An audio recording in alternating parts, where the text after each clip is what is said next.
Yesterday, Mother Nature was not kind as treacherous conditions led to a stop-and-start affair in Race 1 of the weekend for Pirelli GT4 America. Today, no such concerns as the skies have mostly cleared. No rain currently overhead here at NOLA Motorsports Park, and we're about ready to go for round 4 of the 2022 season. Hello everyone, welcome to NOLA. My name is Ryan Marine. Calvin Fish joins me in the broadcast booth. We have Amanda Busick down in the pit lane, and something these Pirelli GT4 America competitors did not see much of yesterday, sunshine.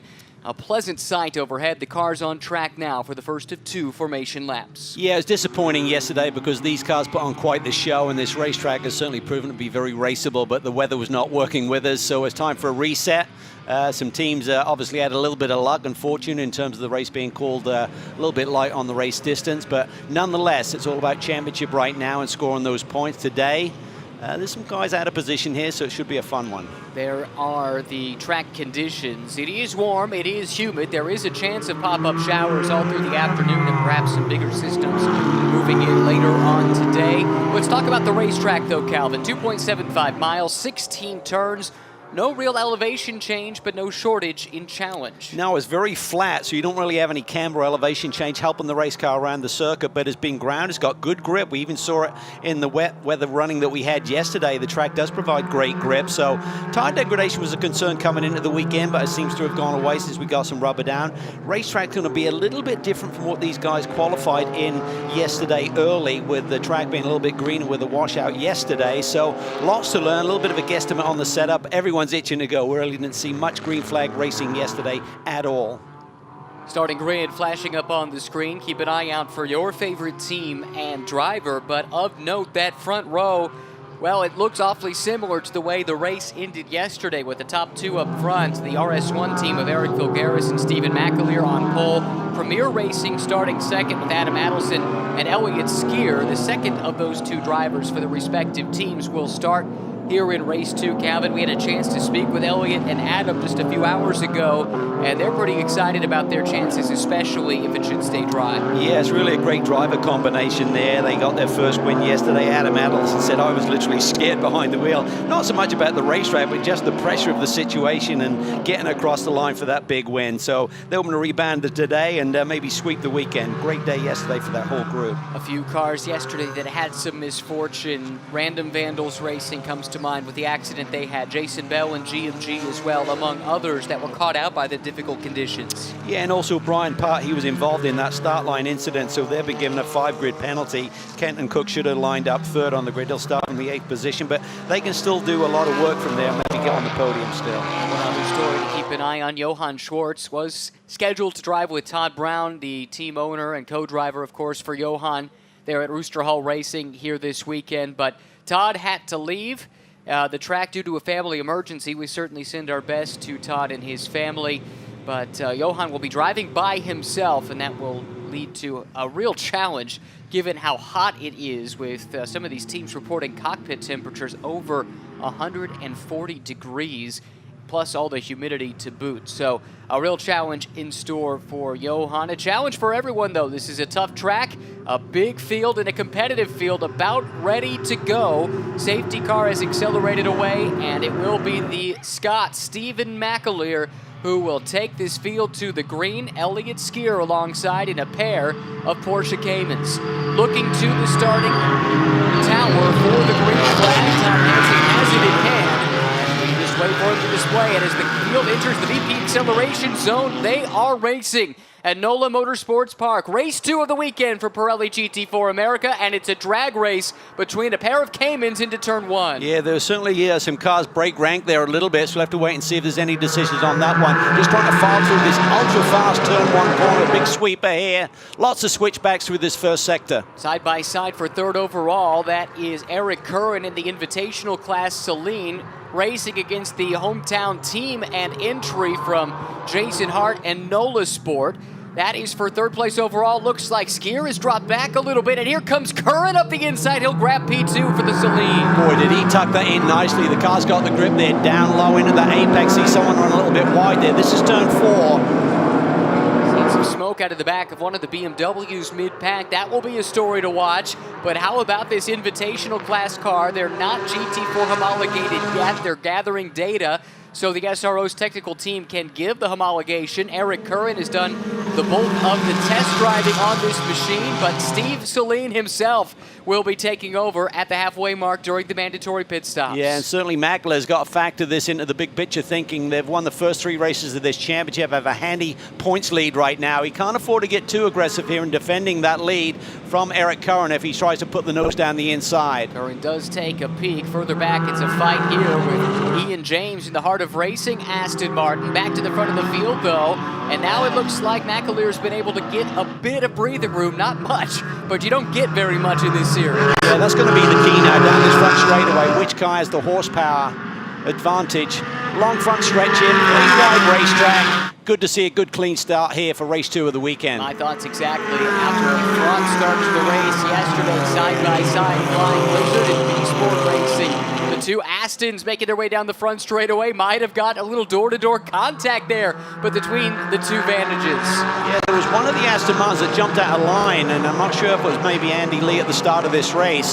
Certainly saw everyone breaking out that 2-column file coming to the start initially, so still waiting to see if the start is under review. Just great to see the B-Sport team out on track. 3 wide further back. How about Aaron Povelato going on the attack? He promised us a show today, and he was going the long way around the outside. Ultimately had to fall back in line. Yeah, I talked about some of the drivers out of position. Certainly a lot of pace in that car. He's trying to filter his way through this very competitive field. His co-driver, Ross Schwest, the hometown boy from New Orleans, Curran's up front. Yep, was able to make a great start yesterday, but to your point, Eric Curran has made the pass on Stephen McAleer and now holds the overall lead.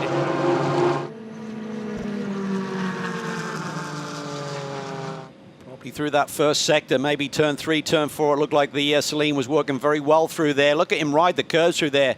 Car stays pretty flat as well, yet maintaining the grip by being up on those curbs. Very technical section here, all the way from turn 8 to the exit at turn 12. This is turn 13, brake zone. See the bumps in the road. There's Mackay Stevens going around the outside there of Jason Hart. That is for position. And that was another car that just did not have the luck yesterday. They were caught out by the pit window opening when it did. Gavin Sanders was running in podium contention. They ultimately dropped down the order because of an ill-timed pit stop, but that car has been quick, not just here, but all season and going back to last year too. Oh, look at the draft effect here down the front straightaway. Elliott Skier tucked right up the tailpipes there of Stephen Mackler as they try to chase down that Saleen in front. Wow, that's interesting. A couple of guys with some MX-5 experience. Looks like a little bump draft down the front straightaway. Maybe a little cooperation between the 2 Porsche teams that, remember, are racing for overall position, but not for class position. Jason Hart has a ton of miles here, but he said it's a different racetrack since we've done most of our testing. Track was resurfaced in certain spots. The track was ground, so we had to throw the notebook away a little bit. But nonetheless, he certainly knows his way around this racetrack with NOLA Sport being based right here on the track. Stevens right now with the CrowdStrike fastest lap of the race. We drop further back into the field where a couple of Toyota GR Supras are doing battle. Back to the front, Curran has not exactly scampered away from this group. The 2 Porsches are still right there with McAleer and Skier. Stevens running 4th, Hart in 5th. You can tell from the language, everyone's up on the wheel, anxious to get going. I think yesterday just kind of put everyone, the Lions, to sleep last night, and they woke up with a healthy appetite for some racing here today. Well, everyone left frustrated, quite frankly. These teams, these drivers, they wanted to race, they wanted to put on a show, and Mother Nature intervened, and some incidents also caused that race to end early yesterday. Oh, that's tight there. I think it was Kenton Cook maybe looking down to the inside in the brake zone for 13. Everyone's still trying to figure out this racetrack, Ryan, in terms of where you can make a pass and not take too much risk. Looked like Kenton was trying to take that spot away from Austin Smith, the 3rd place runner in the silver class, back in 7th overall. That's the fight you see there. Now we look at Aaron Povelato and the Schwest Povelato racing operation at Aston Martin. They've been through the wars here this weekend with the catalytic converter issue that caused them to miss a bunch of track time, but they have been fast. Yeah, he's got around Devin Jones there for position. Now he's chasing after John Capestru de Betts for the Auto Technique number 52. It's a battle for the class leads here. McAleer has it. Leading in silver, Elliott Skier leads Pro-Am, but sitting third on the road with the Invitational car, Curran out front. 54 minutes on the clock, side by side here. This is Povelato working with Capestre Dubets, I believe. That's a fight for overall position. While we watch it, let's check in the pit lane with Amanda. Well, Ryan, you did talk at the beginning of the show of the penalty assessed to that 15B Sport car, and I'm standing by with Brian Putt, who has acknowledged his fault in the mistake yesterday. But Brian, you got to put that behind you. Get ready for a race here today. You are still leading the points by five points based on the success in Sonoma. Today, does it change your style? Are you more reserved, or do you go after it? We've got to go after it. I mean, obviously you want to be cognizant and not make mistakes. You know, don't do anything rash, but we've got to get back in it just like we would any other time and work to get ourselves where we need to be. You know, with the 5-point grid penalty assessment, Kenton's having to work to get us back up there. You know, hopefully he'll bring us in a good position. Then it's my job to go out and just do it right. Keep it where it needs to be and maximize the potential from the day. Thank you, Brian. And guys, also happy to report that of the cars that did not finish yesterday, there were 5 in total from accidents on track. They are all back competing here today. That's great to hear. That's for sure. There were several big impacts yesterday. We saw in the background of that shot a BMW in the pit lane. I think that was Tim Horrell, who had to make an unscheduled trip into the pits, and a problem on track here. Yeah, car pulled off to the side there. I think that's one of the Bimmerwald entries. Is that the 36? Thought that might have said Clay or the CLA. Yeah, I think that's the Clay car, the number 36 from Bimmerwald. And they were winners They're the championship yesterday. leaders. Yeah, a couple of wins and a second place so far this year. So he and Charlie Postins are had a great season so far, but that doesn't look good unless they can get a reset and get the car running again. Did look like he was resetting the electronics on that car. You saw the headlights flash on and off and back on again, so maybe they can get it refired. But this is the leader overall, Eric Curran. This car, basically an evolution of the S1 that we saw in the Saline Cup a couple years back. And again, Eric making progress towards GT4 homologation, and would like to be not just racing alone as an invitational, but very much in this mix in the future. Well, it seems like a pretty good fit. It's not like it's Jekyll and Hyde in terms of where each of these cars are achieving their performance from. So they seem to be fitting in the box quite well. He seems to be backing up to the pack a little bit right now. So this will be a concern for Maclair. He needs Curran to keep moving ahead and not really back him into the snarling pack right behind. But Mackay Stevens makes some big moves here, as you can see. Now up to 4th position on the road, 2nd in the silver class. So that's the car that Maclair has got his eyes on. He's not so worried about Skier. That's a different class car. He's worried about Stevens, who's trying to rebound from that incident yesterday. Or not incident, but the decision to not come into pit lane when it initially opened. Lost a ton of track position. Interesting that Stevens has been able to drop Jason Hart since making that pass a few laps ago, and he has caught the front runners, no question about that. 2nd place car in silver. The leader in silver is the Porsche there, the green one, that Stephen McAleer is driving. Oh, and it looks like Eric Curran has dropped off the pace rather rapidly. Well, I wonder if he's just doing the right thing here. Listen, we're in the middle of a championship here. We're just trying to show the performance of this car. So if maybe he has a technical issue, but maybe he just wants to let this lead group go and go about their business. So a lock up in the background there. Someone had a moment into turn 3. To keep our eyes on Curran, certainly. Maybe it is a case, like you say, of dropping out of the way of the protagonists at the front of this field. It certainly showcased the potential of the car, so maybe that was their agenda for the day. Further back, right now, you can see on the left-hand side of the screen the purple behind the number next to Kenton Cook's name, now just by that number 7. And that indicates that Kenton has set the CrowdStrike fastest lap of the race. He's moved up another spot, now runs 7th in the overall order, 4th in Pro-Am, and off here. This is Sean Gibbons. He's got damage to the race car or not. That's a shame. They had the AM pole here yesterday. Sam Owens did a brilliant job. Unfortunately, they got shuffled back a little bit with all of the weather scenarios and pit lane scenarios, but still a very strong performance from that, which you would expect here at this racetrack. Incredibly strong yesterday. That qualifying result when the weather came and dropped back a little bit, but he qualified that AM class car well up. I think he was inside the top 10, yeah. He was 5th Wow. on the grid overall yesterday. Really curious. I mean, the Porsche's cooling system must be working very well. Your skier literally tucked right up underneath Mackler with no concerns about getting the engine temperature screaming by nowhere getting to the radiator grill. Oh, this should be a nice duel here between Kenton Cook and Ian James. Pair of Aston Martins, and Cook forcibly to the inside, going to try and take that spot away. That is a Pro-Am position changing hands. If Kenton Cook can hang on to it, he does for the moment. That is for third in the class. Ian James there didn't make it too tough on him. Kenton looked to the inside and Ian just gave him the lane. Didn't want to get into any argy-bargy this early in the race. Standing yellow there, I think, through this sector. That stranded car, is it? He's just down the road here a little bit, isn't he? Yeah, it looks that way. But enough out of harm's way, it would appear, for us. Well, as I say that, we go full course yellow, so that will break off this fight here. McAleer leading skier. They are running in the same position in which they finished yesterday. Those two cars, first and second overall, but each of them winners in their respective classes. That would be ironic if we finally went full course yellow and James was able to get his car back to pit lane. Well, it could be for this car too. Sean Gibbons off track. It does not look like that car will be rejoining under its own power. Really a shame. Sean, a class champion in the M class a few years back, driving with Zach Anderson, who's back in the field this year, which is great to see. But certainly a passionate driver when it comes to his motorsport.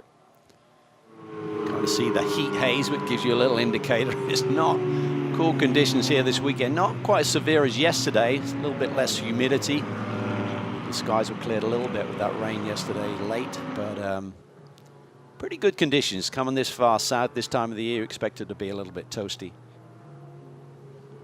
Yeah, definitely the case, but even despite the conditions, the heat and some of the rain we've been dodging rain all throughout the weekend, but this track has been well received. Everyone talking about the challenge of the place. The facilities are very, very good. And it's been a fun trip to NOLA to this point. This is the leader in the AM class right now. Juan Martinez out in front. He runs 16th overall, but has the lead in AM and has a car in between himself and his closest pursuer, Terry Borcheller, which is fun to say, to have Terry back in pro racing he's once a legend. Again. Yes. So much success in sports car racing over the years, so great to see Terry back with an opportunity with that team. But Martinez is certainly showcasing the speed that he had in qualifying, where he put that car on the AM pole. Shares this car, Calvin, with Nelson Calle, both of them hailing from Colombia.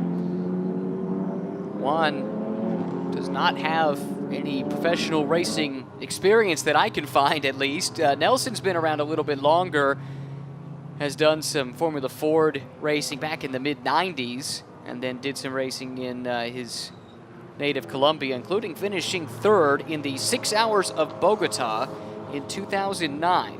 Driving a Subaru WRX. But great to have them newcomers to the championship driving for the RS1 team. Yeah, and that's a top-notch organization, so when you see names that we're not familiar with, but when you see who they're aligned with, certainly making a great choice there. I mean, RS1 have been one of the leading lights in campaigning Porsches for a number of years now. Yep, team based down at Pompano Beach, Florida, and of course that's the team that leads this race overall right now, with Stephen McAleer and the very impressive Eric Filgueras, who is his co-driver. I think a lot of people saw that pairing, and those especially that have been familiar with Eric's talent. He's been out of the seat for a while, but they saw that and thought, well, yep, this could be a title contender in the silver class, and that's the way it's played out to this point. Yeah, strong combination with that team, with Stephen Mackler. I mean, his career is on fire at the moment. So much momentum. Seems to be winning races on a regular basis, whatever he's sitting inside. So he's on form. Great opportunity. He's been knocking on the door. He's been successful ever since he made the move to the U.S. As you said, he's a Scot, so he was at home in those wet conditions yesterday, even though they were brief. But yeah, it's great to see him dig deep and network and get these opportunities and on the verge of winning championships. That's the update on the cleanup there. Tough way for the weekend to end for Sam Owen and Sean Gibbons. Yeah, we saw that little lockup in the background into turn 3, and I think that's eventually where Sean Gibbons pulled off. So there may have been contact with he going into that corner. Okay. Now, they showed some pace this weekend, that's for sure, which will make it even more difficult to stomach the lack of a result here in race 2 of the weekend. Great story where I asked him this weekend, how did you meet Sam? He said, well, we're neighbors in Dallas, and our kids were friends at school, and we got together, and then I invited him to COTA to come and attend one of the races, and he came home and started thinking about it. He called him up, he said, Sean, can I do this? And he said, well, you sure can if you put the groundwork in, and he's willing to do that, and has been very impressive since. Yeah, great to hear the stories about just how willing to soak up the information he's been and putting that effort into becoming a successful racing driver, and that's really been a success story for so many in this field. And Sean falls into that category too, the steps that he's made behind the wheel in recent years. Yeah, and I think that's the fun part about these championships is how a driver who goes from the student then becomes the teacher. Do you know what I mean? And that's how it evolves. We see teams getting into a groove. They'll have a year. See a door open. Was that on Aaron Povelatos? So one of the Astons, I think it was, come through with the driver's side door. So you talk about the cockpit temperatures here this weekend. Maybe under yellow, just trying to get some air into the cockpit and cool everything down, mainly the driver's head. Still under yellow at NOLA Motorsports Park. Let's go back to the pit lane and Amanda. Well, unfortunately, it will be the day done for your AM winners yesterday as well. But I was sitting here talking with Charlie, and you've talked about the success you guys have already found here this season. How does that perspective help as we push down the road? Well, like you said, it's been a great start. We've won 2 out of 3 in a second place, so we really couldn't have had much of a better start. The bad news is that we're out of this one. We thought we were in a great place, but as far as the rest of the year, really we just got to keep together and prevent this kind of stuff from happening. So it's disappointing, but, you know, the Bimmer World guys will get us back as ever, and we'll be at VIR, and I hope we'll have another podium or 2. So we just got to keep it in perspective. Thank you, Charlie. Well, you remember his philosophical response in Victory Lane yesterday, too, talking about, hey, you know, we've all lost races we probably should have won, and so it's nice when one falls into your lap, as it more or less did yesterday, and now the fortune pendulum swung back the other direction one day later. I think the comfort they have is they know to go to VIR, which is their home track. They've had a ton of success there over the years, so I'm sure they'll come out guns a-blazing there. So in the background, Eric Curran brought that Celine into the pit lane. Not sure what the cause of that would be. This is before the pit window opens officially, but not too far away, actually. And we haven't talked about race format yet.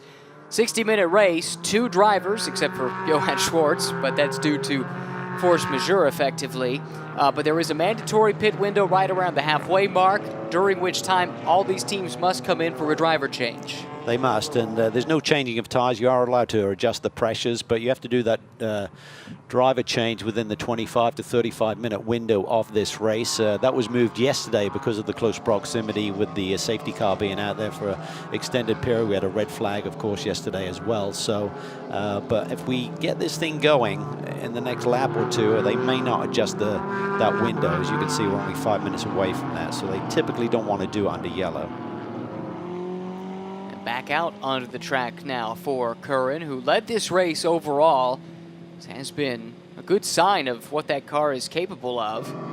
It's a pretty car. It looks solid on the racetrack. I mean, Eric just a ton of experience. He's won a lot of races in World Challenge competition over the years.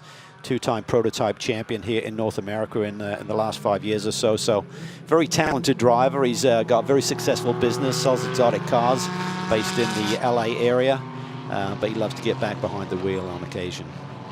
And always quick when he does so. Has been, as we mentioned, tapped to do the development for Celine on that project. Inside of 40 minutes to go, 20 minutes gone by, Stephen McAleer has led more or less from the drop of the green. Certainly in his class he has, except for the few moments where he was headed by Curran in that Celine. But it's Elliott Skier running second. And this has now brought Mackay Stevens right there to the doorstep.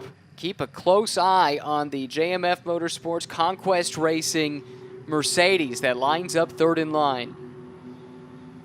Yeah, and strategy of this race where the pros are starting, typically you go deep into that pit stop window and keep the typically speedier driver behind the wheel for as long as you can. Here we go, about ready to turn them loose once again after a brief delay. The field making their way out of turn 16 into the restart zone, and Stephen McAleer accelerates away as the green flag flies once again. Elliott Skier tucked in right behind. We saw these two Porsche teams cooperating early in this race. Will that be the case again? Or does Skier want to take the lead? I think he does. Pokes a nose to the inside, but not close enough to make a move. Meanwhile, Stevens has to go on the defensive because Jason Hart's on the attack. Same can be said for Kenton Cook, and here's another fight further back as Austin Smith makes his way around Ian James. Yeah, nice move there by Smith, and Ian James had to give up. Look at this move by Kenton Cook. They're deep into the brake zone in turn 3. So Jason Hart, they're trying to be patient, look for an opportunity on Mackay Stevens, and this may open up the door for Kenton Cook here. Jason Hart's in a tricky position there. Kenton's going to fill that hole. That is 4th, 5th, and 6th overall. Stevens holds off Hart. Now Hart coming under attack from Kenton Cook, who has been the fastest driver on the track over the last few laps prior to the yellow. He goes bounding over the curbs, keeps the car pointed straight, and does, for the moment, grab the position. Yeah, good respect between those two drivers, giving each other just enough elbow room so they didn't have big contact and have any issues. That is for 2nd in Pro-Am. Great recovery from B-Sport Racing and Kenton Cook after the 5 grid spot penalty that they incurred due to the way the race started yesterday. But Cook, with this yellow, is very much in the mix now. Yeah, and they're kind of the championship favorites. Had a strong year last year, had some success, but coming out this year, really set up nicely. Got a great little team there. Swept the weekend at Sonoma, and they're in a strong position here after a little bit of an issue with obviously getting bumped down the grid with that penalty for yesterday. Yeah, they were the championship runners-up in the Pro-Am class last year. Had the 1 win at VIR, but a couple wins already to start the 2022 campaign. Looking strong here in the early going. That is the Aaron Povelato-driven Aston of Schwest Povelato Racing. Now chasing down Ian James, who has dropped back a couple of spots over the last few laps. Yeah, I expected Ian to be a little bit more aggressive in his actions on the racetrack. He seems to be willing to drop back a little bit, so I'm not sure if he's just literally hanging on with the race car in terms of the balance, but typically you see him being a little bit more aggressive and more on the attack than he is today. Bunch of Aston Martins right here in this cluster. Looks like James, though, has the pace to get that spot back from Smith that he dropped the last time around. Back to the front. Here comes Kenton Cook, carving the inside. He gets to the flank of Mackay Stevens. Can he draw alongside? No, look at that critical point where you're going back to power. He had to wait just a little bit, otherwise he's going to wash out and get into the side of that Mercedes. So he's pushing hard, looking for opportunities here, and I think everyone's still figuring out this racetrack in terms of where those overtaking opportunities do exist. Not for class position. Let's keep that in mind. Stevens runs 2nd in silver. Cook right now 2nd in Pro-Am. So these are their targets respectively, with McAleer leading overall and in silver. The Pro-Am leader is the 2nd placed car, the bright yellow, red, and black machine of Elliott Skier.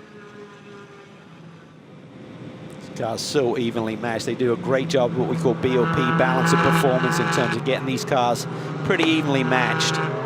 There's no real outliers, is there? It seems like everyone's got maybe a little bit more pace in the twisty stuff. Some have a little edge in horsepower, but that's what you're going to expect with so many manufacturers involved in this championship. Povelato now trying to set up. This corner reminds me of the last corner at Portland, where you got that big unwinding of the wheel as you come on that front straightaway. A bit more room to work with the track limits here, of course, which makes it a bit more raceable. Side by side here, and Kenton Cook gets the job done this time into turn number 1. That moves him now into the 3rd spot overall, and now we'll see what kind of pace is in that B-Sport Aston as he tries to run down Skier, because the top 2 in Pro-Am have no traffic between them now. Yeah, he's certainly on the attack. Really great drive here by Kenton from 8th on the grid all the way up to 3rd. And see that the pit window is now open, so wouldn't expect too many of these leaders to be hitting pit lane. Again, these are the pros in the Pro-Am entries. If you got a silver entry, you could maybe play with the strategy a little bit, do the undercut, but you're not getting any advantage of fresh tires going on, so it's really just a balancing of the pressures potentially going to give you any edge in performance. Sure, Amanda, we'll keep a close eye on the pit lane for us. as we get closer to pit stops. But you're right, typically we do see those pit stops happening later in the window. Race 2 of the weekend, because by rule, it is the pros and the pro-ams that start the race in race number 2. And for reasons of their experience and pace, they typically will stay in the car as long as possible. But in the silver class cars, you see less of a delta between the two drivers. Similar, perhaps, in the AM class cars, it can be possible. So that does give you a bit more flexibility with that strategy. Ian James dropping back into the clutches of Aaron Povelato, and here we go. Kenton Cook has not been able to pull away from Mackay Stevens. Yes, let's see what happens on this straightaway, because this is where Kenton made the move last time. So now you got Mackay Stevens copping the draft here down this front straightaway, and you can see the Aston just pulls away from him. So that's very frustrating for Mackay. He's got a very fast car over the lap in the critical parts of this track where you can pass. Looks like the Aston has the advantage. A couple of early takers. Damon Surchizin has taken over from Greg Leafouge. That's a car that is not with air conditioning this weekend, Greg was telling me. Matt Plum also shown as in the pit lane, but by and large, everyone's staying out on track. I think these are the leaders working their way through some lap traffic right there. Indeed, that is the case. Kenton Cook has Mackay Stevens all over him. He does. This is where that Mercedes is really strong. So Kenton's made that move, and he may be a little bit slower. In fact, slowing Mackay up a little bit by a tenth or two through the twisty stuff, but over the lap, certainly Aston Martin is very strong. Porsche seem to be strong. I would say the biggest surprise, and this really comes down to the competitive nature of this championship, that NOLA Sport on home turf is sitting there 5th overall and 3rd of the Porsches in this field. Yeah, it's really true, because so many of the competitors, as we walk up and down the paddock this weekend, will say, yeah, we've never been here before, never tested, or even having trouble finding video of the place. But the NOLA Sport team is based here at NOLA, as the name would indicate. And so you would think that they would have some success, but right now, on the back foot a little bit relative to some of their fellow Porsche runners, with RS1 and Premier 1 and 2 at the moment. Mackay Stevens really wide there. Oh, he's hit pit lane, that's why he bailed on it. So they're going to get Gavin Sanders behind the wheel. This is one of the advantages with the silver driver lineouts, when you've got an evenly matched driver pairing, you can make that call a little bit differently to everyone else. Sanders was really, really quick yesterday. Leaders making their way through lap traffic once again here. More lap traffic in front of Kenton Cook. And hey, maybe the Conquest guys saw that there was going to be some lap traffic ahead. They knew they were going to be held up. Ah, that's Johann Schwartz with problems. That is a lot of smoke coming out of the back of that car. Yeah, and if he gets stranded out on the racetrack, this could really throw a curveball at the strategy for some of these teams. Here we go. Driver change underway. Mackay Stevens out. Gavin Sanders climbs in. Again, no tire changes, no refueling. You can check tire pressures and adjust those, but the rest of it's all about this driver change. And by regulation, each car must spend 84 seconds in the pit lane from pit in to pit out. That includes the stationary time here. Amazed they're not even checking the pressures. Maybe Mackay Stevens is saying the car is great. I'm obviously struggling a bit in terms of straightaway speed compared to the Aston Martin. Let's come in, get some clean air. And as you said, with the other leaders caught up in traffic a little bit, maybe this undercut, as we call it, may work. There's Johann Schwartz. This is the key factor now. Is he in a safe haven there? I think he's tucked behind a corner worker guardrail station there. Race control, assuming there was no imminent danger to Johann, I think they're going to try and give everyone a chance to get to the pit lane. I think they'll do that. So here comes McAleer, overall leader in silver, hitting pit lane. Kind of the domino effect. I think they're trying to cover what Conquest did. Update from race control. They are okay with the location of the Johann Schwartz car. So don't expect a full course yellow imminently there.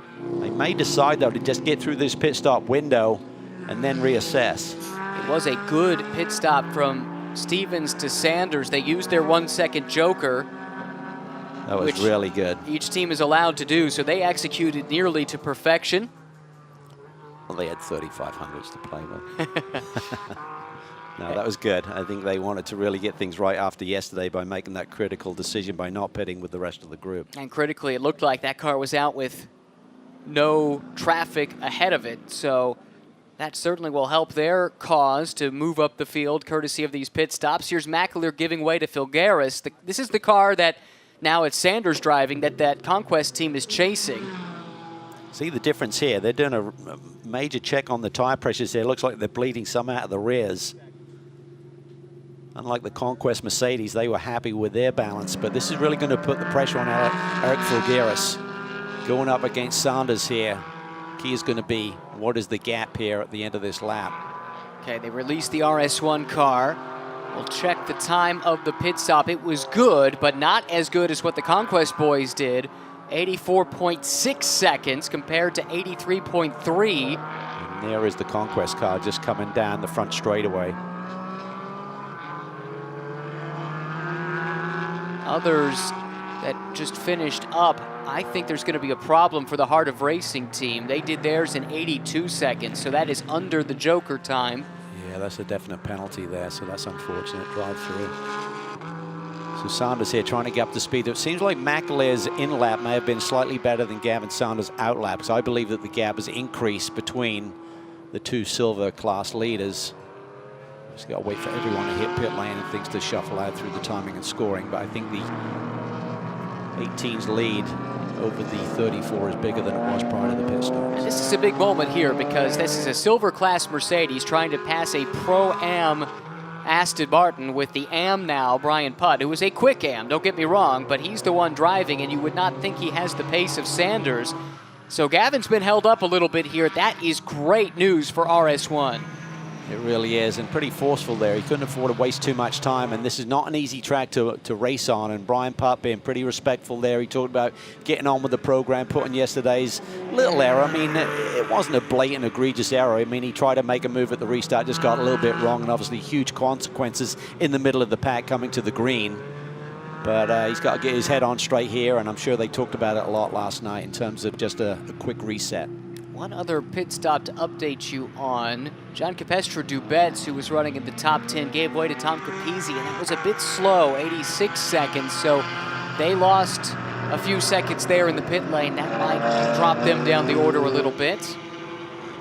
The Skier to Adelson stop just concluded, and it was 84.8, so pretty good. And he lead to Elias Sabo. You see Elias leaving the pit lane there.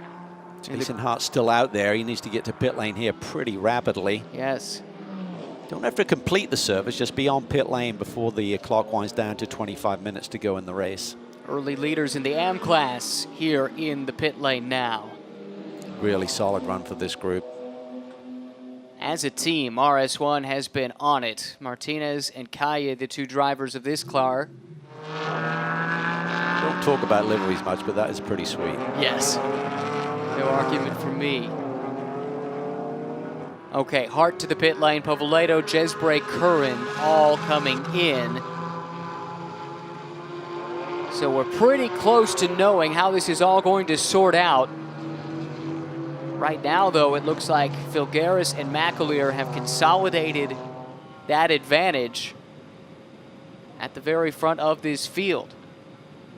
This is a battle heating up a little bit ago. We saw it starting to with Brian Putt and Gray Newell, I think, although that Newell car is the one that was in too quickly and out of too quickly of the pit lane, so they might be due a penalty.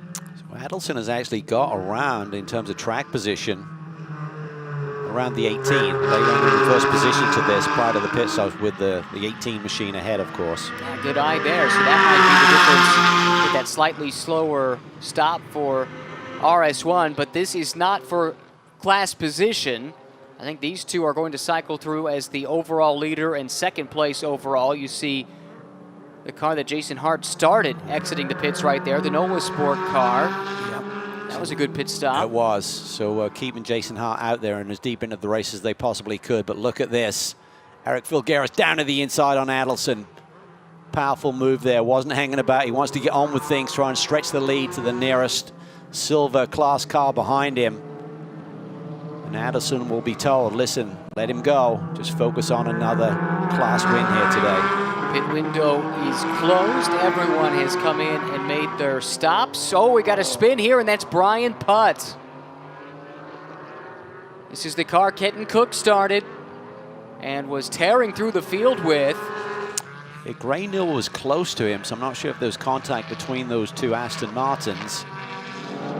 And there is Gray. He's and got damage to the right rear as a skew. And he was issued a drive-through penalty for that short pit stop as well. So, boy, that was not a good sequence of events for the Heart of Racing team. This is what happened. Oh, this is a different car. Oh, Putz had a spin in front of them. I'm not sure where Gray actually broke the right rear, because the rear was definitely askew there. I didn't see him hit the right side, did you? No, I can't say I did. Now, a lap earlier, I thought I saw a debris flag going into the next corner. I wonder if there, I kind of saw it again, just briefly in one of the corner stations. So I wonder if there might be something on the track that it could have caused it. But that's just me speculating at this point. So Jason Alexandridis aboard the 66 TRG machine, running third in the AM class as Gray Newell pulls the car off to the side. Yeah, good eye. Something wrong with that car for sure. Right rear appeared to have some kind of an issue. Let's take a look at this again. See if we can see. Oh. Yeah.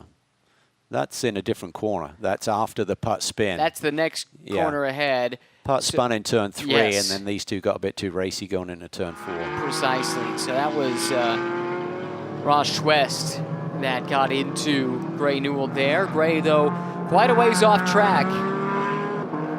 For now, at least, we stay under green flag conditions. So, okay, a lot has happened in the last 10 minutes with that pit stop window and then subsequent action on track. So let's reset it for you. Eric Filgaris runs first. He's made that pass over Adam Adelson to grab the overall lead. Adelson continues, though, to lead in Pro-Am. Then it's Sanders in the Conquest Racing Mercedes, third overall, second in the silver class, but 9.5 seconds behind the race leader, Eric Filgaris.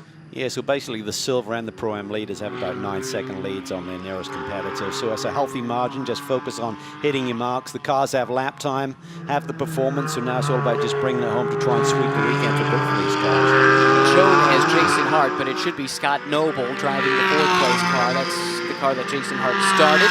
Second place in Pro-Am, and to your point, yes, about 9.5, 10 seconds behind the class leader in Pro-Am. While we sort through all of this, let's go back to pit lane and Amanda.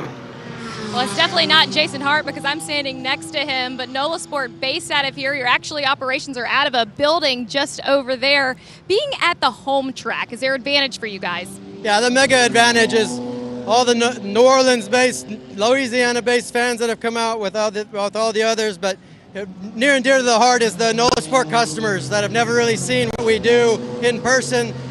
We welcome you, we feel you, we're happy you're here. It means something to us. We missed the pole yesterday by traffic. Our data has the pole. We really wanted the pole at home, but we're having a good race now, so we'll see if we can bring it home. You guys were able to make up a little gap on the points lead yesterday with the Aston Martin out. Now potential problems with the Aston Martin again. How big of a weekend is this for you guys? Wow, it sounds like it's going to be pretty big from a point standpoint. Looks like we're running second. I hate to hear the Aston woes because they're great competitors and good friends, but you got to take what you can get. So we'll take it if we can bank some points this weekend. And hats off to SRO for running the race yesterday. No race is ideal, but get them in. I love it. I echo that sentiment. It was a tough day yesterday in a lot of respects, but they got to a distance they could award full points and did get a little bit of running in before it was called ultimately. But, you know, this team here, it's fun to hear that there's some customers of NOLA Sport that have kind of heard probably about what it is this team has been doing, and they've been doing great things in this championship the last 3 years. And continuing into this year, too, now they get a chance to see just how good this operation is firsthand. Yeah, and boy, they were knocking on the door when they come up a little bit shy for 2 years and finally got that championship win with Jason Hart and Matt Travis. Then Matt Travis pulled the Keke Rosberg and retired, or from the championship anyway, after winning, but moved on to a different series here. But that was fun to see. They deserved it. They've been executing at the highest level for several years now. Well, Jason and Matt got tired of knocking on the door, so they just burst the dang thing down. They won the championship by 109 points. last year. That is a mammoth gap. They won a ton of races, 9 of them in total, 11 times on the podium 1 year ago. And right now in podium contention, Jason Hart with his new co-driver, Scott Noble. Good news is that Brian Putt continues to run. So even though he's been through the wars a little bit here once again, he's running strong.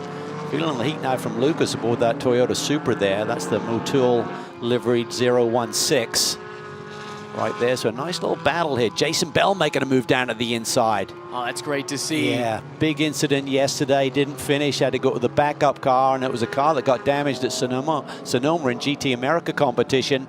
Jason was banged up a little bit, but spoke to Andrew Davis prior to the green flag here this morning, and he said he's doing okay. A lot of work by the crew. That car was not ready to go. The one yesterday was too severely damaged to fix here at the racetrack. So tremendous work from the GMG group in getting Jason Bell on the grid today, and he's performing well, cutting his way through the field. A moment ago, we got a glimpse of the AM class leader, Alain Stad, behind the wheel of the NOLA Sport entry. That's another car from that hometown stable. But here, a couple of Supras battling with one another. The Dexter Racing crew, Ryan Dexter in the number 112, and then Seth Lucas in the 016, the Hattori Racing Enterprises entry. NASCAR Truck and Xfinity Series team, if you're a fan of those series. And if you're a longtime open wheel fan, you might remember the name Shigeaki Hattori, multi-time Indy 500 starter. Oh, this is his team. They've been running in NASCAR. He's had long-time links to Toyota, but wants to expand into sports car racing and saw Pirelli GT4 America as the perfect avenue. And speaking to Matt Plum this weekend, he said that Chris Lucas, who's Seth's father, is in fact a partner in the operation. So Chris has campaigned sports car programs for a long time, so great to see him represented in this championship. Ryan Dexter to the inside of Jason Bell. That would be a silver class car in Dexter, making the pass on a Pro-Am class car in Bell. And Ryan can't quite complete the pass. Jason holding tough on the inside. This is cool. This is great to see. Jason just with his racecraft, being more patient these days and just really executing really nicely. Now he tucks it to the inside. Let's see if he can pull this off. Oh, way up on the curb there. Dexter giving him just enough room. Good scrap ahead of that, too, with Putt and Elias Sabo. Oh, and a spin there. That is Sabo and Putt. Oh, goodness. Another. There's a radiator broke. Yep, and spewing a lot of liquid. Goodness, what a disastrous weekend for the B-Sport team. After sweeping Sonoma, looks like it's going to be a second consecutive DNF on the weekend. And it was starting to shape up to be a good recovery for Brian, too. But not meant to be this weekend, it would appear. And he'll have alarms going off right now. See how this one develops. It's up ahead, can't quite see it. That was for 5th and 6th in Pro-Am, 9th and 10th overall. Flying Lizard and B-Sport, the two teams involved. Yeah, two teams that had great runs at Sonoma. Sabo and Andy Lee finishing on the podium, and then had a bit of a wreck in the second one, so not good news to see them involved once again. For the moment, you stay green. 16 minutes to go in this 60-minute affair. I feel we're going to see a yellow unless both those cars can get out of harm's way. Like Putt was almost able to get around the guardrail and then reverse back into more of a place on the track that would not be totally safe.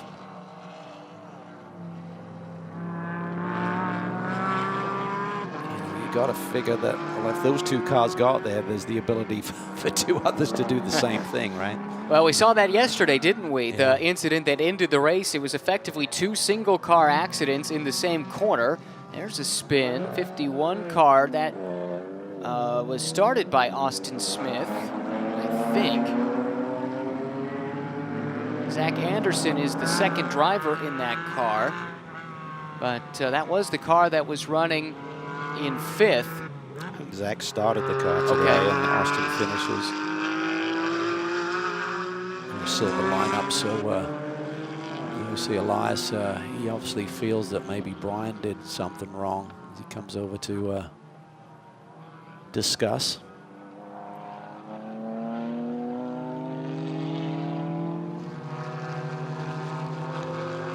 Tough situation Certainly the frustration is understandable for both drivers involved. And I'm not quite sure the exact, I mean, to me it looks like Sabo's car is kind of in harm's way there, so to get a bigger picture look at that in terms of where the traffic is on the racetrack and where they're actually got those two cars placed that are stranded and obviously abandoned. With that spin, Smith did drop a spot. Kevin Conway now is up into 5th and in 3rd in silver. So those are 2 silver class cars. So our AM leader now coming to the stripe. Yes. Alan Stab up to 12th overall. The NOLA Sport entry. Giving that car a really good run. And a runner-up in the season opener at Sonoma did Alan Stad and Thomas Merrill, his co-driver, carrying over some of that pace to NOLA here. But how about it? Adam Adelson, what a breakout weekend this is turning into for Adam as well as this Premier Racing team. Last year, a best finish of 4th in race 2 at Sebring. And to break through for the win yesterday and back it up and show, hey, it was a weird race yesterday, but that was no fluke. We've got real pace.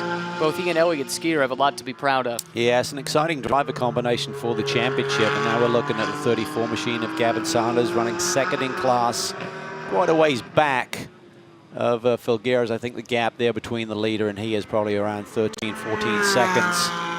But good points, good rebound. Top 5 finish yesterday despite the little miscue with their strategy.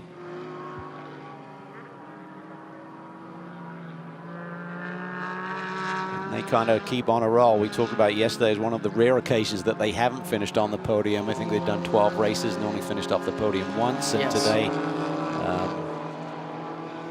they're going to have another strong run. The only downside is the car they're chasing in the points. Now, big moment there from Lucas. But the only downside, as I was saying, is that car they're chasing in points continues to rattle off these wins. McAleer and Filgueras have been borderline untouchable through the better part of 4 races. Yeah, and by having a bad day, they still finish top 5, and you'll think, well, that's good. Well, the flip side of that is it's tough to make up. I mean, all of the classes are very super competitive, spread across the 3 subclasses within this championship. That means to make a big gain on someone like McAleer and Filgueras, it's tough to do. It almost requires a DNF early in the race before the points can be scored for your competition. You're right. But still a long way to go. Very early stages of this season. Races still to come at VIR and Watkins Glen, Road America, Sebring, and the Indianapolis Motor Speedway. A pair of races on each of those weekends. So a whole lot can change. Just ask the NOLA Sport team. I mean, they rattled off all those wins to start the seasons not 2 years ago and 3 years ago, and ultimately kind of faded down the stretch. So you can't start engraving those trophies yet. Yeah, momentum works both ways, right? It can be positive and it can be negative in terms of suddenly from not being able to do anything wrong, you can't seem to do anything right. A good battle here. So James Walker Jr. was involved in the Bimwell number 82 car. Innocent bystander, really, just because Pat got shuffled across and got into him yesterday. Holds down 3rd in Pro-Am, and these are the chasing cars right behind.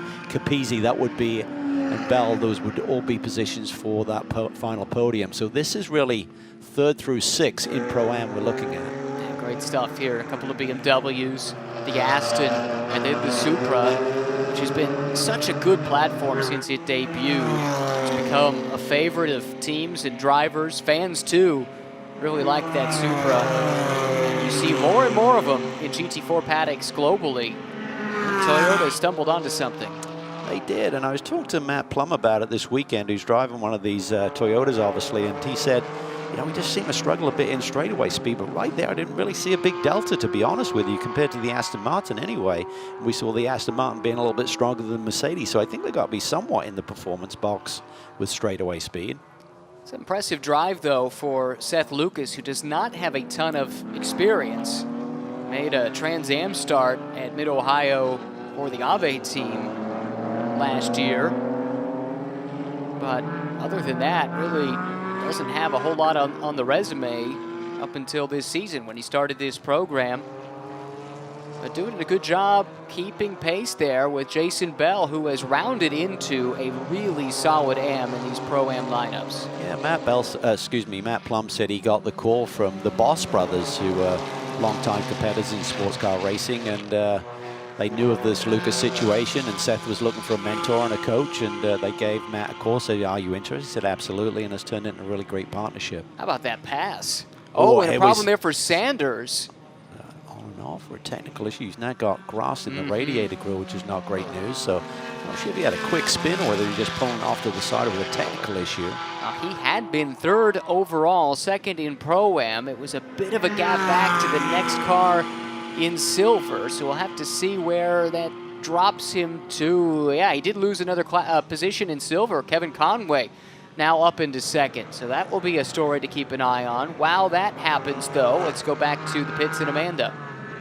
Well, if you take a look at this car right here, the 66 Porsche of the Racers Group, Jason Alexandrias is currently behind the wheel. But if you go back to Sonoma, there was a racing incident where Elias Sabo collected that Porsche and took it out of the race. We were able to catch up with Elias this weekend and had heard that he actually put his own money into this car to make sure that this Porsche was back on track this weekend. You don't often hear that in racing while Elias is out of this race. I wanted to make sure that we let our viewers know that move to get this Porsche back in business here in NOLA.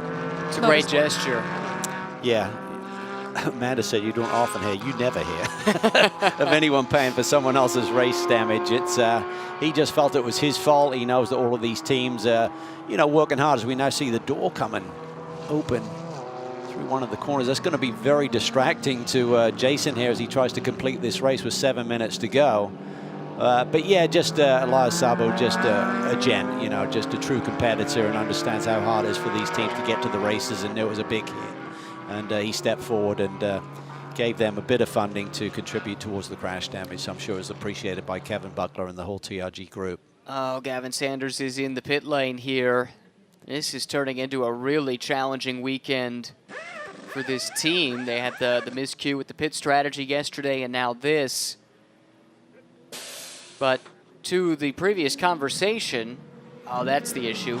There was a flat tire on a rim that presumably had just been taken off, so I think that goes a ways to explaining it.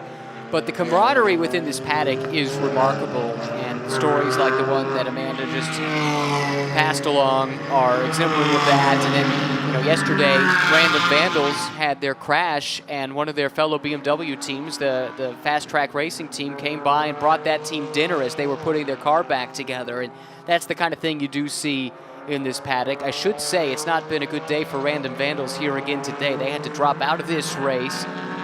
Misfire, evidently, the issue with that car. So tough luck for Paul Sparta and Al Carter 2 days in a row. Still a little great battle going on here with Capizzi and Lucas going side by side here. Bell still in the shadows. Has allowed James Walker Jr., who's doing a great job of escaping this little pack again, putting together some really nice lap times. There you see the gap as Walker Jr. continues to hold down that final podium position in class. Jason Bell around the outside, working on Lucas. They're still side by side. Will this one get sorted out in time? Yes, it does. So nice move, Jason Bell through turn 4. Settles into position there. That was for 5th in Pro-Am, and now it's Bell attacking Tom Capizzi. Now, this is fun to see, just the development of Jason Bell as a driver. Seemed like he just broke through mentally and with result-wise last year in GT America, scoring wins, and that just boosted his confidence. So suddenly what his expectations were a lot higher, and he's getting it through the tutelage of Andrew Davis, who's just a great mentor and co-driver for him, setting up the race car and just working hard for many years now to get Jason to this level. Just over 5 minutes to go, but many of these positions still up for grabs. Out in front, Eric Filgueres has a 12-second lead over Adam Adelson. Kevin Conway now runs 3rd overall and 2nd in silver for Smooge Racing. Scott Noble, 2nd in Pro-Am, 4th overall, and Ryan Dexter up to the podium now in the silver class with a 5th place overall run. But so much action right here on track. Bell got that spot from Lucas, and now he's going to have to defend it. Yeah, well, that Supra's got some grunt down the straightaway, it seemed like. It's like a narrow car compared to the Aston Martin, so maybe the silhouette is a little bit more effective aerodynamically.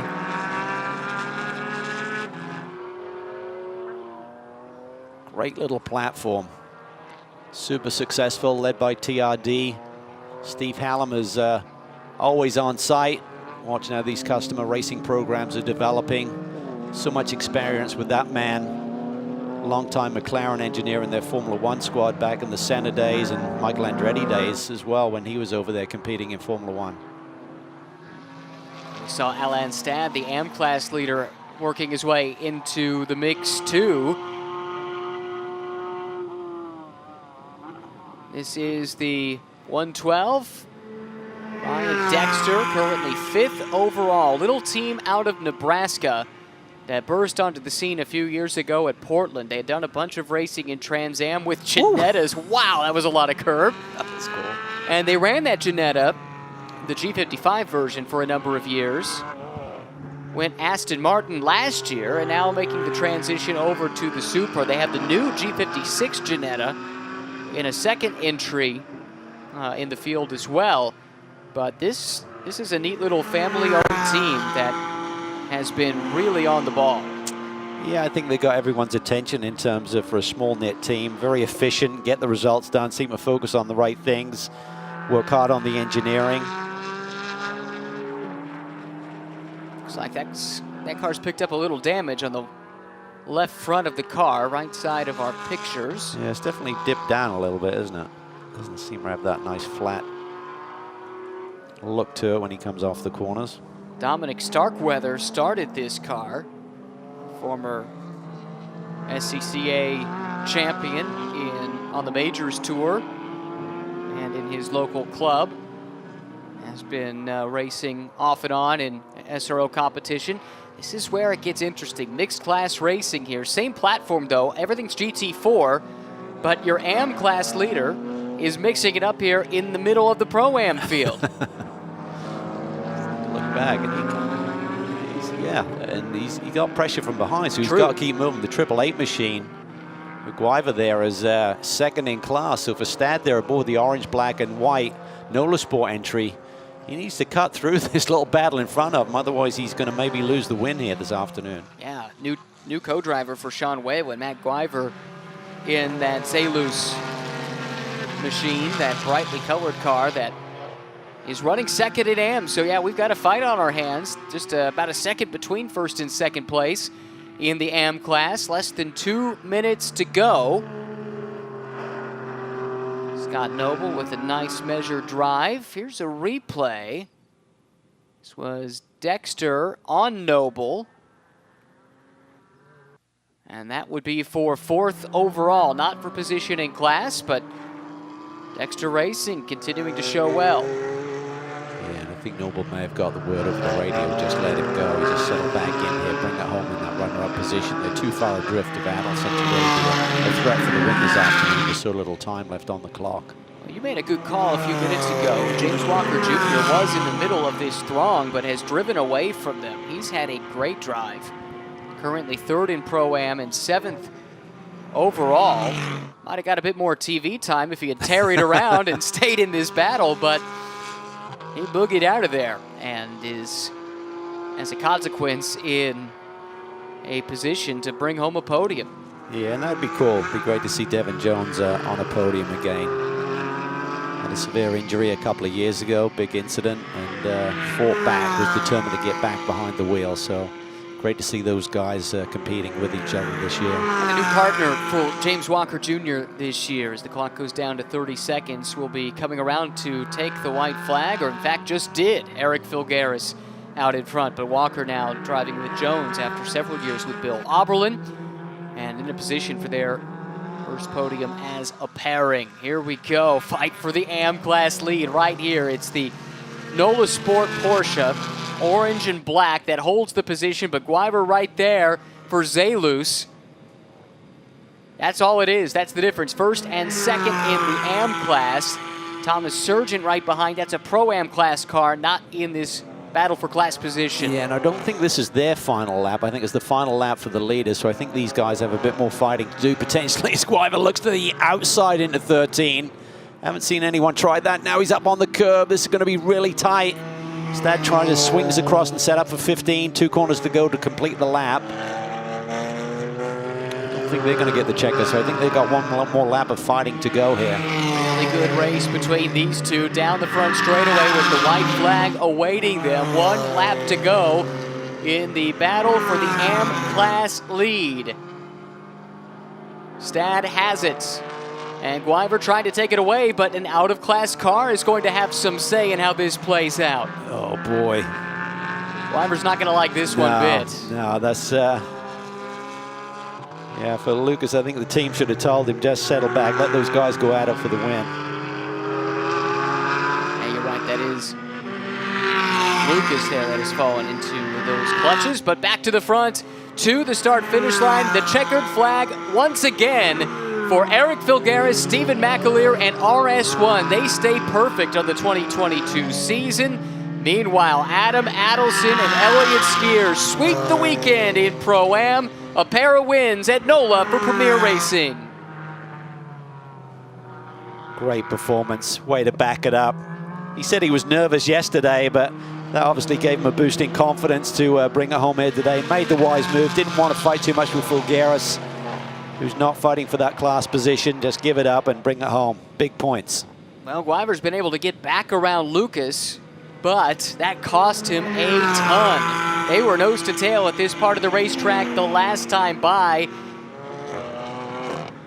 But here he comes, closing in that gap, under braking, just a couple of quarters to go. Gets in a bit deep. He missed his brake point there. It's allowed Guiver to get ever closer. 2 corners to go here on the final lap. Porsche versus Aston in the duel for the AM Class win. Through turn 15, now turn 16. It will be a drag race to the line. Alan Stad and NOLA Sport out in front, coming to the checkered flag, and they win on home soil. NOLA Sport takes the victory at NOLA Motorsports Park. That was a great little battle, and I think if Lucas hadn't got in the mix there, could have been even tighter for the win. I think you're right. That's the Zalus team. Come home second, still a good run for that pairing, no question about it, but a great victory for NOLA Sport in the AM Class, and they add that to a strong finish for Jason Hart and Scott Noble, who finished 5th overall and 2nd in Pro-Am. Let's take a look at the provisional results. Race 2 of the season, make that race 2 of the weekend at NOLA Motorsports Park, race 4 of the season. McAleer and Filgaris, 4 starts, 4 wins. Perfection, just total execution once again. And perfection this weekend for Adelson and Skier, making it clear they are going to be a factor in the Pro-Am Championship. Another good run for Smooch Racing, back on the podium where we're used to seeing them, but this time in the silver class, the AM Class champs making the step up and having a good result. Yeah, really great combination there with Kevin Conway and young Jez Bray. He's got immense talent and great tutelage and mentorship from Kevin. Rest of the class podiums in silver, Filgaris and McAleer, Conway and Jez Bray, Dexter and Starkweather in the Pro-Am class. Adelson and Skier, 2nd to Hart and Noble, 3rd in Pro-Am went to James Walker Jr. and Devin Jones. So as we talked about, great to see those two with a good result. And in the AM class, Alan Stad held on over Guiver there right at the very end. And despite the door flapping, Jason Alexandridis is able to stand on the podium in the AM class. Good run for them. Really cool. That's a great result for TRG. They're fighting a big battle for who had the most colorful paint scheme for the Zalus cars in theirs this weekend. That'll be a good podium for Jason and his co-driver Derek DeBoer. Like you said, a big weekend for the team, TRG. They have their Rolex 24 overall winning car from a couple decades ago on site here this weekend, on display. It was kind of a big surprise when that car won. It's a GT car, beating all the prototypes, and kind of a storied car in the history of American sports car racing for that reason. So it was cool to sneak a glimpse of that on display very close to this building, actually. Yeah, really neat. Great infrastructure here, some wonderful buildings to support those sort of programs in terms of bringing out the fans, sponsors, and partners. And Kevin Buckler and his group always do a great job in representing their brands very well. Rich history, of course, including that big win at Daytona.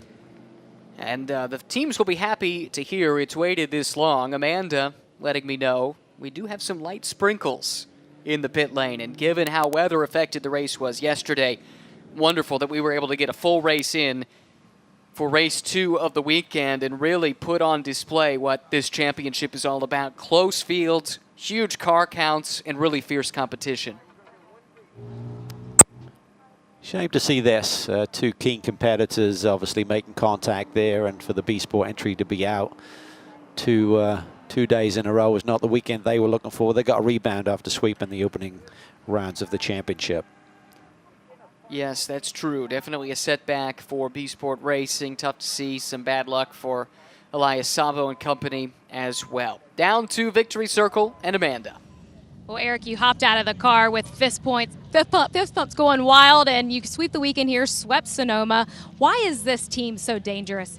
I think it's the energy that we have. We just have such a great camaraderie. These RS1 guys give us such a great car every single weekend on track. They work so hard. I know I always say it, but they do. They put in the extra hours. They look at the details. If you saw, obviously, Steven, his stint, he was trying to hold off Elliott and did a fantastic job.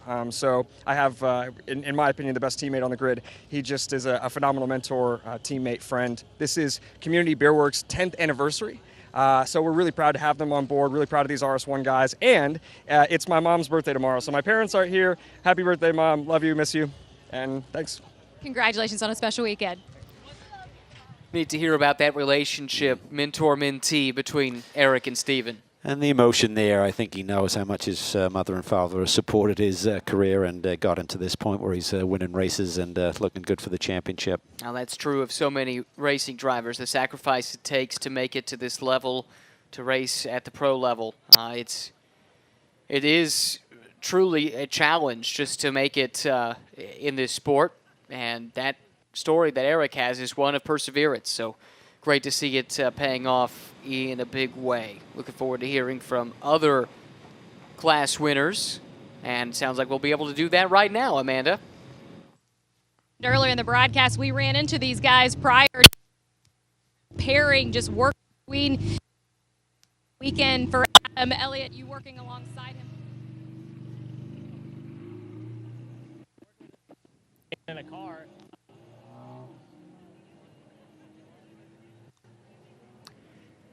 Sounds like a couple technical issues. Apologies to that team. We'd love to hear from Elliott and from Adam, a pair that seem to really enjoy each other's company. It's a cool story how they came together, too. Yeah, I mean, it's all about circumstances, right, coming together, and with the White Lightning group, and Adam had an association with them through streetcars, and suddenly their paths just crossed, and there was obviously some common ground there, and he's really been behind the tutelage of Adam and bringing him to this level in the sport. Yep, definitely, and that's a big part of this series, the amateur driver, the enthusiast, finding a mentor who can help bring him up to speed. And what a perfect format. You get to race alongside and get direct feedback from the guy who's been coaching you about what your car is doing. Yeah, it's very unique, and it's great to see it evolve and see those AM partners kind of evolve to a point like Sean Gibbons, how he's now brought someone else on board who he's teaching, for example. So it's great to see over the course of many years how those circumstances get to this point. Well, and for Alan Stad and Thomas Merrill, they had a couple of podiums in class last year, but this, I believe, is their first class win together. Certainly, my belief is in the last couple of years. So really great performance from them, and to get that win for NOLA Sport on home soil has to be extra special. Yeah, we expected them to maybe win overall here, but there's tough competition.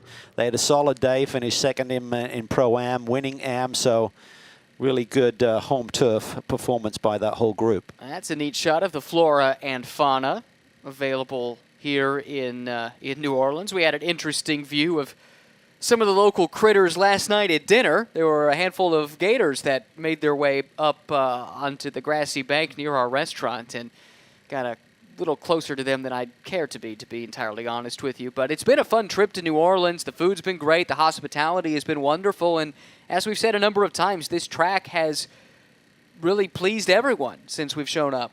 It has. It's proved to be a great racetrack for all of the classes running here. The infrastructure is great. The weather has been what you'd expect this far south at this time of the year. A little bit steamy, but not out of bounds. I mean, the real key has been the lightning that we had yesterday. Hopefully we can keep that clear of us this afternoon and get some more racing in. Let's try one more time with Amanda. Well, it was a podium and a win here in home turf for this duo. And Alon, how would you summarize the weekend for your effort? It was straight out of a movie, like Nightmare on Elm Street. Between the weather and the accidents, just staying alive and bringing it home, it's a good feeling. It's a great feeling. Well, talking about staying alive, Seth, you found out on Thursday that you would be racing here this weekend. How did you get up to speed so fast? How did I what? How did you get up to speed so fast with this track? Well, luckily I've had a lot of time in Cayman, and I had a great teammates here with the NOLA Sport guys. Jason Hart helping get us along. Thomas Merrill came in and did who had done some testing here, and luckily driving a Cayman before, so I knew that part. Just figuring it out. Congratulations, team. Thank you so much. And my mistake, a driver change in that lineup. Thomas Merrill stepping out and Seth Thomas stepping in. So apologies for that, and credit where credit is due. A great drive for that duo in the AM class. Fun weekend here in NOLA. We look forward to the next round of the championship and VIR. See you then.